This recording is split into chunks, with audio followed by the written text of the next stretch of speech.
आइए शुरू कर देते हैं। और देखो भैया, जितना भी पढ़ाऊंगा लगभग लगभग आप देखोगे तो पेपर जो है यहीं से आपका छपेगा, है ना। पेपर क्या होगा, यहीं से छपेगा। और भैया ये अंतिम प्रहार है, अंतिम प्रहार है। थ्योरी के साथ साथ पीवाईक्यू के साथ साथ सारी चीजों को यहाँ बताया जाएगा। और ये सारी बातें क्या होंगी भैया, आपके दिमाग में एकदम से छप जाएंगी। क्या हो जाएंगी भैया, छप जाएंगी। और कक्षा 10वीं वालों के लिए ये चर्चा है, लेकिन जो हमारा बच्चा कक्षा 12वीं में भी है उसके लिए भी यह चर्चा महत्वपूर्ण हो जाएगी, क्योंकि वहां जो 5-6 रस हैं, उन 5-6 रसों में 2 रस जो आप यहाँ पढ़ेंगे पढ़ेंगे वह भी वहां लगा हुआ है। तो आइए आगे बढ़ते हैं। देखिए, सबसे पहले आपका यहाँ दिया गया है रस के उपकरण।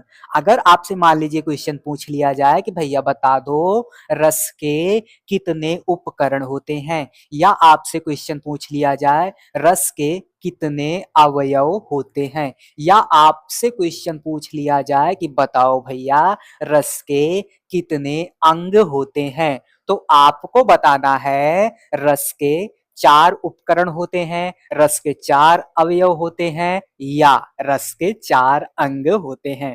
कौन कौन से भैया, एक बार मेरे साथ दोहराओ। विभाव, अनुभाव, संचारी भाव और स्थायी भाव। हो गए ना।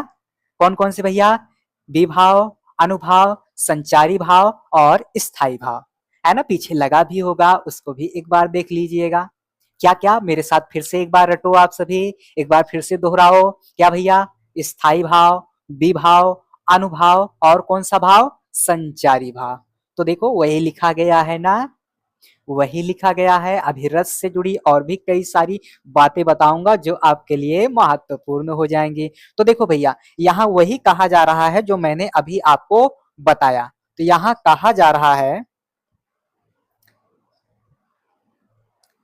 यहाँ कहा जा रहा है, यहाँ कहा जा रहा है रस के उपकरण कितने होते हैं, तो आपको बताना है कितने भैया, 4। कौन कौन से, एक तो आपका आ जाएगा अस्थाई भाव, अस्थाई भाव। फिर उसके बाद आपका आ जाएगा विभाव। विभाव के भी जो है कितने प्रकार होते हैं, 2 प्रकार होते हैं। कौन सा, आलंबन विभाव और उद्दीपन विभाव। कौन कौन से भैया, आलंबन विभाव और उद्दीपन विभाव। मेरे साथ साथ आप सब भी बोलते चलिए, है ना। मेरे साथ साथ आप सबको भी बोलते चलना है कि जो रस होता है, रस के 4 अंग होते हैं। पहला अंग होता है स्थायी भाव और दूसरा अंग होता है विभाव।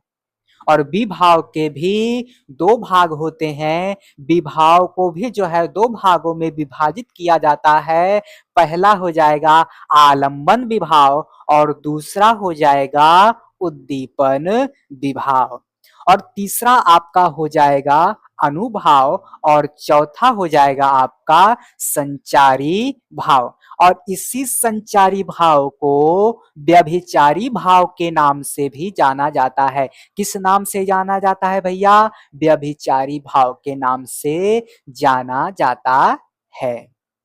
और भैया संचारी भाव कितने प्रकार का होता है, या संचारी भाव की संख्या कितनी होती है, अगर आपसे पूछ लिया जाए तो आपको बताना है कितना, 33। कितना बताना है भैया, 33 बताना है। यहां लिखा गया है, देख लो।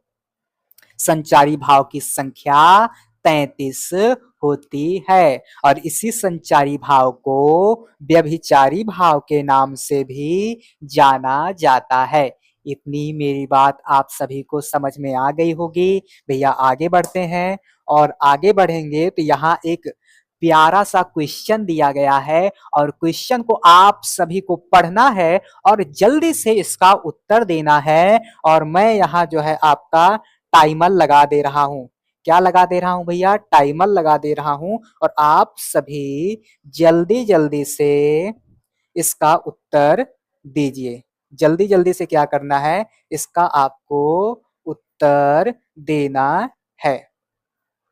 क्या करना है भैया, जल्दी जल्दी से इसका उत्तर देना है। देखो मैं यहाँ जो है सबसे कम सेकंड का टाइमर लगा रहा हूं।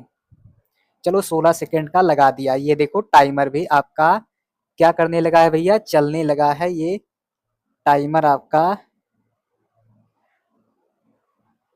15 मिनट का लग गया है, इसलिए इसको हम काटेंगे।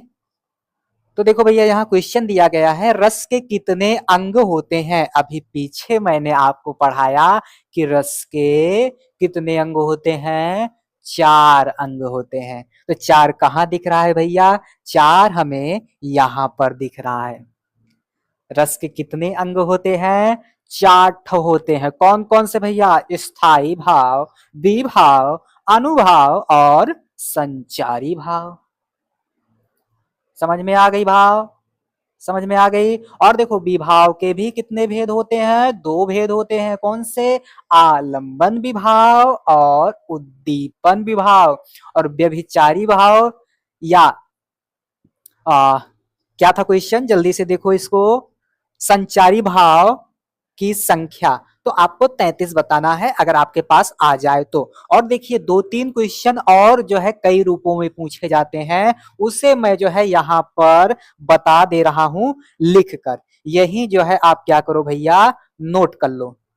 अगर आपसे मान लीजिए क्वेश्चन पूछा जाए, रस संप्रदाय के आदि प्रवर्तक कौन है, रस संप्रदाय के आदि प्रवर्तक कौन है, तो आपको कहना है आचार्य भरत मुनि। क्या कहोगे, आचार्य भरत मुनि। समझ में आ गई इतनी बात। अगला क्वेश्चन जो आपसे पूछा जाता है वह यह पूछा जाता है कि काव्य शास्त्रों के अनुसार, किसके अनुसार भैया, काव्य शास्त्रों के अनुसार,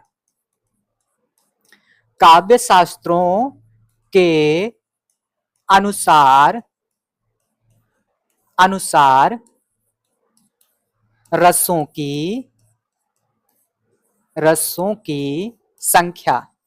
अगर आपसे पूछा जाए कि भैया काव्य शास्त्रों के अनुसार रसों की संख्या कितनी है, तो आपको कहना है 9। क्या कहना है, 9। अगर आपसे क्वेश्चन पूछा जाए कि भरत मुनि के अनुसार रसों की संख्या कितनी है, तो आपको उत्तर देना है कि भरत मुनि जी ने रसों की संख्या 8 बताई थी, लेकिन बाद में उन्होंने शांत रस को 9वें रस के रूप में स्वीकारा। तो आपसे यह भी क्वेश्चन पूछा जा सकता है कि भरत मुनि ने 9वें रस के रूप में किसे स्वीकारा, तो आपको कहना है शांत रस को। तो काव्य शास्त्रों के अनुसार या भरत मुनि के अनुसार रसों की संख्या कितनी हो जाएगी, 9 हो जाएगी। और भरत मुनि ने पहले 8 रसों को ही माना था, लेकिन बाद में उन्होंने क्या किया भैया, शांत रस को 9वें रस के रूप में स्वीकारा। तो इसलिए आपका उत्तर हो जाएगा 9। क्लियर हो गई इतनी बातें, इतनी बातों में आपको कोई भी दिक्कत नहीं आई होगी। आइए आगे बढ़ते हैं। और साथियों, अगर इस चर्चा में हम रसों के अतिरिक्त अलंकार या छंद को नहीं कर पाते हैं, तो अगली वीडियो में हम उन चीजों को कंप्लीट करेंगे, उन चीजों को तैयार करेंगे। क्लियर हो गई बात। तो इसलिए भैया घबराना मत। और हाँ, अगर चर्चा ज्यादा बड़ी होगी तो इस रस वाले पार्ट को भी हम 2 भागों में बांटकर पढ़ेंगे, क्योंकि जब चर्चा लंबी हो जाती है तो हमारे बहुत सारे ऐसे विद्यार्थी हैं जिनका नेट जो है स्लोली स्लोली चलने लगता है, धीरे धीरे चलने लगता है। तो ऐसे में जब चर्चा छोटी रहेगी तो वो तुरंत डाउनलोड भी कर सकते हैं, तो इसीलिए उनको पढ़ने में कोई भी दिक्कत नहीं आएगा। आइए देखते हैं हास्य रस को। किसको भैया, हास्य रस को।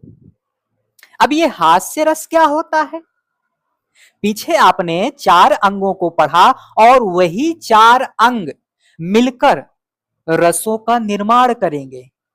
वही जो आपने 4 अंग पीछे पढ़ा, वही सब मिलकर क्या करेंगे, रसों का निर्माण करेंगे। तो रसों का निर्माण कैसे होगा, आइए हास्य रस को सबसे पहले पढ़ते हैं और साथ साथ हम लोग क्वेश्चन भी इसका करते चलेंगे, कुछ भी नहीं छोड़ेंगे, ताकि एक ही चर्चा में आपका पूरा का पूरा दायरा क्लियर हो जाए, पूरा का पूरा समाप्त हो जाए और 3 नंबर आपके 3 अंक आपके यहीं से क्लियर हो जाए।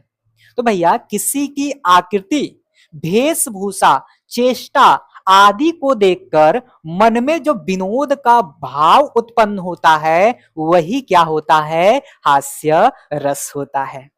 जैसे मान लीजिए किसी व्यक्ति ने बेढंगा या फटा पुराना, या मान लीजिए कोई लड़का है उसने चोटी वगैरह ऐसे बांध लिया, अब उसकी वेशभूषा इस प्रकार हो गई है कि कोई भी व्यक्ति उसे देख लेगा तो तुरंत हंस देगा।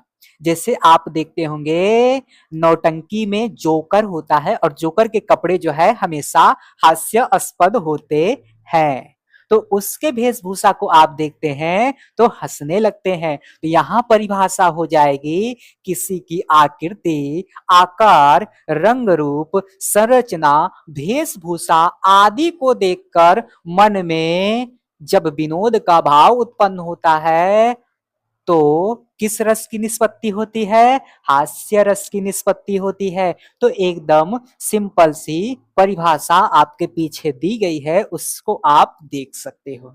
आप एक बार देख लेना, आसानी से याद हो गया। बाकी मैं 2-3 बार बोल के भी बता चुका। और अगर सीधी भाषा में आपको समझना हो, जब किसी को देखकर हंसी आ जाए तो वही हो जाएगा हास्य रस। ये सिंपल सी परिभाषा हो गई। तो भाई इसमें क्या रटना है? अब देखो परिभाषा लिखने के लिए तो आपसे नहीं पूछा जाएगा क्योंकि आप 10वीं में हैं, आपसे बहुविकल्पी टाइप का क्वेश्चन पूछा जाएगा। लेकिन अगर हमारा कोई विद्यार्थी कक्षा 12 वाला देख रहा है तो भैया उसको तो लिखना पड़ेगा, और जब लिखना पड़ेगा तो भैया याद करना पड़ेगा। समझ में आ रही है बात? अब देखो हास्य रस का जो अस्थाई भाव होता है वो होता है हास। क्या होता है? हास। तो इसको आप रट लेना। क्या करना? इसको रट लेना। याद नहीं होगा तो रट डालो तुरंत, क्योंकि ये परीक्षा में आपके क्या होगा भैया, पूछा जाएगा। ये आपकी परीक्षा में पूछा जाएगा। इसे आप जो है क्या कर लो, इंपॉर्टेंट कर लो, क्योंकि ये पूछा जाएगा। समझ में आ रही है बात? अब देखो इसका उदाहरण हम लोग देखते हैं। देखो बिंदे के बासी उदासी, तपोव्रत धारी महाबिनु नारी दुखारे। अब जैसे ही यहां आपने देखा दुखारे, क्या देखा? दुखारे, वैसे आप इसे करुण रस लगाने जाओगे और जहां आप करुण रस लगाने गए वहां आप तुरंत गलत हो जाओगे। और जिस वर्ष यह परीक्षा में पूछा गया था, हमारे बहुत सारे विद्यार्थियों ने इस वाले क्वेश्चन को गलत कर दिया था। क्या कर दिया था? गलत कर दिया था, इसे करुण रस लगा दिया था। लेकिन यहां हास्य रस है। कौन सा रस है? हास्य रस है। यहां स्टोरी इसकी यह बनती है कि भगवान श्री राम जब किसके साथ जा रहे होते हैं, अपने गुरु यानी कि विश्वामित्र जी के साथ जा रहे होते हैं, तो उन्होंने अपने पैरों से किसको, किसी स्त्री को क्या बना दिया था, है ना, किसी पत्थर को स्त्री बना दिया था। तो ऐसे में जो विंध्य के वासी हैं और महामुनि तपोव्रतधारी हैं, वो लोग क्या हो जाते हैं, खुश हो जाते हैं कि भैया राम जी हमारी ही तरफ आ रहे हैं और हमारी तरफ बहुत सारे पहाड़ वगैरह हैं, और अगर उनके चरण स्पर्श से नारियां बन जाएंगी तो हमको भी मिल जाएंगी, हमारा भी कल्याण हो जाएगा। तो यहाँ जो है खुश हो रहे हैं। तो यहाँ क्या पत्नी मिलने की बात हो रही है ना, हास्य रस हो रहा है। क्या हो रहा है? हास्य रस हो रहा है। ये जब कभी आपके पाठ्यक्रम में आएगा तो देखिएगा, लेकिन आप अभी यहाँ जानिए कि यहाँ आपका कौन सा रस है, यहाँ आपका हास्य रस है। मैंने पीछे जो स्टोरी बताई वो उससे आपका कोई भी लेना देना नहीं है। बस आपको यह जानना है कि भैया बिंधे के बासी उदासी, तपोव्रत धारी महाबिनु नारी दुखारे, यानी कि नारी नहीं मिल रही है, इसका दुख है। किसको दुख है? जो तपोव्रतधारी हैं, वो कैसे क्या हो गए हैं, उदास हो गए हैं। और जब राम जी उस मार्ग से जा रहे हैं या आ रहे हैं तो ये लोग खुश हैं, भैया हमारे यहाँ बहुत सारा पत्थर है, और मान लीजिए सारे पत्थर जो है नारी बन जाएंगे तो हमको भी मिल जाएगी, हमारा भी कल्याण हो जाएगा। तो आपको केवल यही जानना है भैया, क्या जानना है कि यहाँ हास्य रस है, और ऐसे एक लाइन दे देगा और कहेगा भैया बताओ इसमें कौन सा रस है। आगे अभी मैं क्वेश्चन के माध्यम से बताऊंगा, और जो भी पिछले वर्षों में क्वेश्चन पूछे गए हैं सारे क्वेश्चन को मैं लेकर आया भी हूं और साथ साथ में बताते भी चल रहा हूं। और भैया यहाँ सबसे पहला क्वेश्चन तो यही पूछा जाता है कि हास्य रस का अस्थाई भाव क्या है। पहला क्वेश्चन यही बनेगा कि हास्य रस का स्थायी भाव क्या है, बता दो भैया। तो देखो उत्साह, ये किसका स्थायी भाव है, वीर रस का। वीर रस का स्थायी भाव क्या होता है, उत्साह होता है। ये आपका हास जो हो जाएगा हास्य रस का हो जाएगा। और आश्चर्य, आश्चर्य आप देखोगे तो ये अद्भुत रस से जुड़ा होगा। कौन सा रस भैया, अद्भुत रस। और रति जो है ये श्रृंगार रस का हो जाएगा। क्या हो जाएगा, श्रृंगार रस का, श्रृंगार रस का। क्या इतनी मेरी बात आपको समझ में आई कि भैया वीर रस का स्थायी भाव उत्साह हो जाएगा, हास्य रस का अस्थायी भाव हास हो जाएगा, अद्भुत रस का अस्थायी भाव आश्चर्य हो जाएगा, और श्रृंगार रस का स्थायी भाव क्या हो जाएगा, रति हो जाएगा। इतनी बात समझ में आई, इतनी बात समझ में आई। और अभी मैं आगे बताऊंगा कि एक क्वेश्चन जो है आपसे पूछ लिया गया था कि बताओ भैया शांत रस का स्थायी भाव क्या होता है।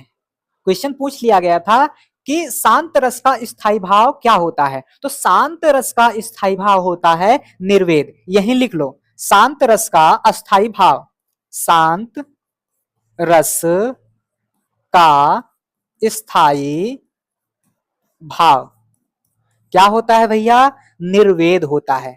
लिख लो निर्वेद, क्या होता है, निर्वेद। नहीं तो भूल जाओगे, और भूल जाओगे तो नंबर भी आना भूल जाएगा, कहेगा बाबू तुम बड़े भुलक्कड़ हो, हम नंबर हैं, हम अंक हैं, तुम्हारे पास हम भी नहीं आएंगे। समझ में आ रही बातें। आगे देखो भैया, किसी की विचित्र आकृति, वेशभूषा अथवा चेष्टा को देखकर हृदय में उत्पन्न विनोद के भाव को कहा जाता है, क्या कहा जाता है, परिहास, हास, उदास, प्रलाप। और अभी मैंने कुछ देर पहले आपको बताया था कि किसी की आकृति, आकार, रंग, रूप, संरचना, वेशभूषा आदि को देखकर अगर मन में विनोद का भाव उत्पन्न हो रहा है, जागृत हो रहा है, तो वहां हास्य रस उत्पन्न होगा। तो कहां दिख रहा है हास्य, ये बी के पास। तो ये आपका सही हो जाएगा, और यहां शायद मैंने आपका नहीं लगाया था, तो यहां आपका सही हो जाएगा हास। क्या हो जाएगा सही, यहां हास हो जाएगा। क्या सही हो जाएगा, हास सही हो जाएगा। आइए आगे बढ़ते हैं। आगे देखो, यहाँ उदाहरण दिया गया है और आपसे पूछा जा रहा है इस पंक्ति में कौन सा रस है। तो देखो भैया, हंसी हंसी भाजे देखी दुल्हा दिगंबर को, पाहुनी जे आवे हिमाचल के उछाह में, शीश पर गंगा हंसे भुजनी भुजंगा हंसे, हास ही को दंगा भयो नंगा के विवाह में। इन पंक्तियों में रस है, कौन सा रस है। तो देखो भैया क्या हो रहा है, हंसी आ रही है, किसको आ रही है, हंसी आ रही है। शीश पर गंगा हंसे भुजन भुजंगा हंसे, खूब सारा हंस रहा है। तो आंख मूंदो और हाथ से रस पे लगा के भाग आओ। क्या हुआ, आंख बंद करो, हास्य रस पर लगाकर चले आओ, तो यहाँ उत्तर हो जाएगा हास्य। आगे देखो, जेहि दिस बैठे नारद फूली, सो दिस ते ही न बिलो की भूली, पुनि पुनि मुनि उक सही अकुलाही, देखी दशा हर गन मुस्काही। इन पंक्तियों में रस है, कौन सा रस है भैया। तो क्या हो रहा है, देखो तो हंसी वगैरह की बात हो रही है का, हाँ मुस्काही, ये देखो मुस्कुरा रहा है ना, तो यहाँ लगाओ हास्य रस। ये भी क्या हो जाएगा, किसका उदाहरण हो जाएगा, हास्य रस का उदाहरण हो जाएगा। तो ऐसे भी क्वेश्चन जो है आपके पेपर में आए हुए हैं, जिन पर आपको ध्यान देने की आवश्यकता है। और जब मैं आपको पद्यांश पढ़ाऊंगा तो वहां भी मैं साथ साथ आपको रस और अलंकार वगैरह बताते चलूंगा। क्योंकि कभी कभी क्या करता है, जब पद्यांश पूछता है तो वहां भी अलंकार वगैरह, रस वगैरह क्वेश्चन के रूप में 2 अंकों का पूछ लेता है। तो वहां भी मैं बताता चलूंगा, यहां भी बताता चलूंगा, तो साथ साथ जो है आपकी आगे की भी तैयारी होती जाएगी और यहाँ तो आप बेहतर करोगे ही। आगे बढ़ो भैया। नाना वाहन नाना वेशा, ये देखो यहाँ, बिहसे शिव समाज निज देखा, को मुखहीन विपुल मुख काहू, बिनु पद कर को बहुबाहू। इन पंक्तियों में रस है, तो यहां भी सिंपल सा आपका हो जाएगा हास्य रस। क्या इतनी मेरी बात आपको समझ में आ गई? आगे बढ़ा जाए। आगे देखो भैया, यहां देखो, इसको पढ़कर ही हंसी आ रही है कि हाथी जैसी देह है, गैंडे जैसी खाल, तरबूजे सी खोपड़ी, खरबूजे से गाल। इन पंक्तियों में कौन सा रस है भैया? इसको पढ़कर ही क्या आ रही है? हंसी आ रही है। और जहां हंसी आए वहां कौन सा रस हो जाएगा भैया? हास्य रस हो जाएगा, क्योंकि हंसी आ रही है ना तुमको, है ना। जब हंसी आती है तो क्या करते हो? दांत इसे निकालते हो ना, ही ऐसे करके ना। और बहुत सारे लोग तो ऐसे हा रावण की तरह हंसने लगते हैं, राक्षसों की तरह हंसने लगते हैं। तो भैया क्या हुआ? विनोद का भाव जागृत हो गया, हास्य रस उत्पन्न हो गया। और ये रस कैसे उत्पन्न होते हैं? किसकी मदद से उत्पन्न होते हैं? तो स्थायी भाव, विभाव, अनुभाव और संचारी भाव के संयोग से उत्पन्न होते हैं। ये सारी बातें मैं पीछे बता चुका हूं, लेकिन आपको रिपीट होता रहे, आपको याद होता रहे, इसलिए बीच बीच में मैं कहता रहता हूँ, बताता रहता हूँ। इसमें पढ़ो, देखो कौन सा रस है भैया, जल्दी जल्दी से पढ़ के बताओ, इसमें कौन सा रस है? दिया है, बिंध के वासी उदासी, तपोव्रत धारी, महाबिनु नारी दुखारे। ये अभी उदाहरण में मैं बता के आया हूं। यहां भी भैया कौन सा रस हो जाएगा? हास्य रस हो जाएगा। लेकिन बहुत सारे विद्यार्थी हमारे जैसे ही दुख देखते हैं, दुखारे देखते हैं, वैसे करुण लगाने जाते हैं, लेकिन वहीं पर वह गलत हो जाते हैं, क्योंकि यह हास्य रस से संबंधित है। यहां पत्नी पाने की जो है लालसा हो रही है ना। पत्नी पाने की, विवाह हो जाए, मेरा भी कल्याण हो जाए, इसकी बात हो रही है। तो यहाँ हंसी की ही बात हो रही है भैया, हंसी मजाक की ही बात हो रही है। तो इसलिए यहाँ हास्य रस हो जाएगा। इतनी बात क्लियर। आगे देखो, करुण रस। अब करुण रस में आपको पढ़ना है, करुण रस का जो स्थायी भाव होता है वह होता है शोक। क्या होता है? शोक। और ये बहुत ही ज्यादा महत्वपूर्ण है। दो ही रस हैं और दोनों के अस्थाई भाव आपको पता होने चाहिए और उदाहरण आपको पता होने चाहिए, क्योंकि यहां से अक्सर जो पहला क्वेश्चन पूछा जाता है, पहला क्वेश्चन पूछने का फॉर्मेट जो है यही होता है कि भैया इसका स्थायी भाव बता दो मुझे। सिंपल सा क्वेश्चन है ना। तो इसमें क्या होता है, जब आपकी एकदम प्रिय वस्तु खो जाती है या विनष्ट हो जाती है या विनष्ट होने की आशंका हो जाती है, तो मन में जो है करुण का भाव उत्पन्न हो जाता है। जैसे, लेकिन इसमें तो क्या है, इसमें तो वियोग हो रहा है ना। जैसे मान लीजिए कोई किसी का बाबू वगैरह छोड़ के चला गया या चली गई, तो इसमें कौन सा भाव उत्पन्न होगा? इसमें वियोग होगा, क्योंकि वह पूरी तरह से नष्ट नहीं हुई है, वो केवल चली गई है छोड़ के, है ना। तो आप गाना गाते हो कि ठुकरा के मेरा प्यार मेरा इंतकाम देखेगी, ऐसे गई हो जाता है क्या कोई ऐसे छोड़ के, दिल तोड़ के हंसती हो मेरा, है ना। तो ये तमाम, ये तो आपके क्या हो जाएंगे? क्या हो जाएंगे? ये आपका क्या होगा? वियोग होगा ना, क्योंकि आप बिछड़ रहे हैं, आप दूर हो रहे हैं, ना कि पूरी तरह से विनष्ट हो रहा है। और विनष्ट वाले में आपका जो मान लीजिए कोई आपका हितैषी है, आपका कोई मित्र है, वो इस दुनिया से रुखसत हो गया, तो ऐसे में करुण रस उत्पन्न होगा। ऐसे में जो है उसका स्थायी भाव शोक आएगा। तो वही परिभाषा यहाँ लिखी गई होगी, और कभी कभी परिभाषा ही ऐसे लिख कर दे देता है और पूछता है कि भैया कौन सा रस है, कौन सा रस है। तो ये पढ़ लेना आप। आइए इसका उदाहरण देखते हैं। अभी तो मुकुट बंधा था मात, हुए कल ही हल्दी के हाथ, खुले भी ना थे लाज के बोल, खिले थे चुंबन शून्य कपोल, हाय रुक गया यही संसार, बना सिंदूर अनल अंगार, वाताहत लतिका यह सुकुमार, पड़ी है छिन्नाधार। यानी कि यहाँ क्या हो रहा है भैया, दुख की बात हो रही है। किसकी बात हो रही है, दुख की बात हो रही है। तो यहाँ आपका कौन सा रस हो जाएगा, यहाँ आपका हो जाएगा करुण रस। कौन सा रस हो जाएगा, करुण रस। क्या इतनी मेरी बात आपको समझ में आई, आगे बढ़ते हैं। अब आइए इससे जुड़ा क्वेश्चन हम लोग देख लेते हैं। तो भैया करुण रस का स्थायी भाव क्या है, बहुतों बार आपकी परीक्षा में पूछा गया है। तो देखो भैया, निर्वेद, शांत रस का स्थायी भाव क्या होता है, निर्वेद होता है। और ये आपके परीक्षा में 2024 में पूछा गया है।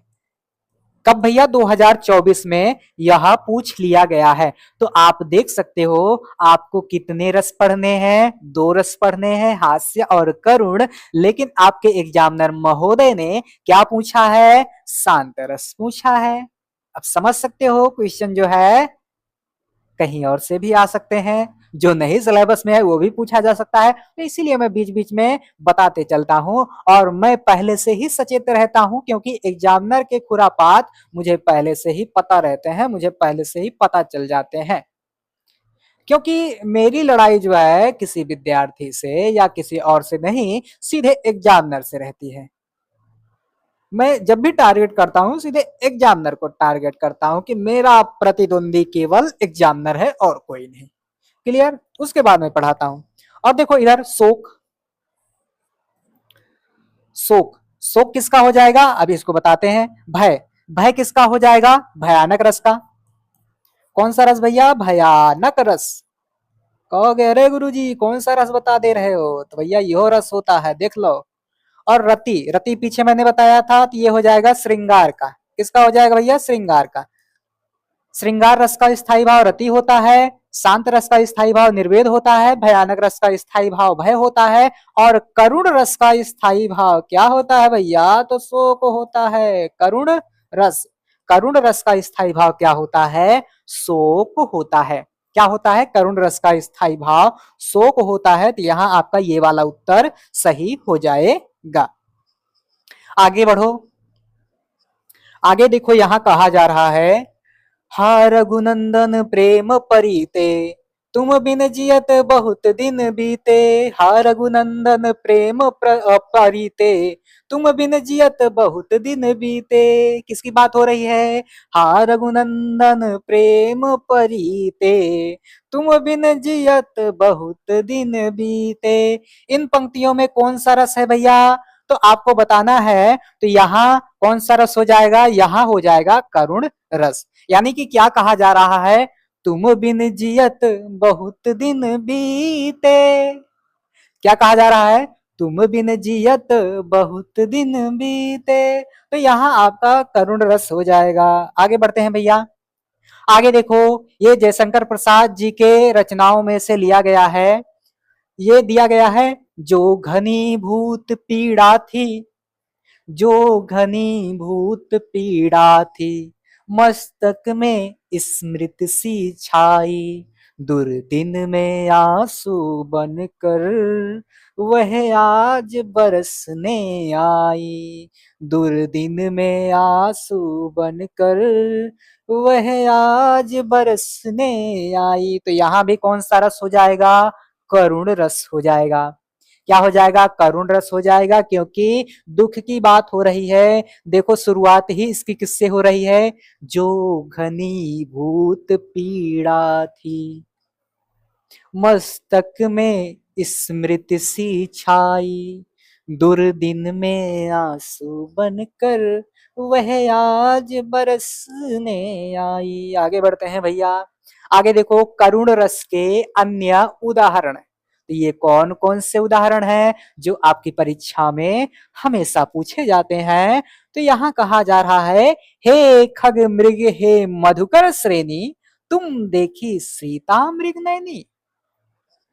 हे खग मृग हे मधुकर श्रेणी, तुम देखी सीता मृग नैनी। क्या तुमने मेरी सीता को देखा है, तो ये भी आपसे पूछा जाता है। आगे है, मणि खोए भुजंग सी, जननी फन सा पटक रही थी शीस, अंधी आज बना कर मुझको, किया न्याय तुमने जगदीश।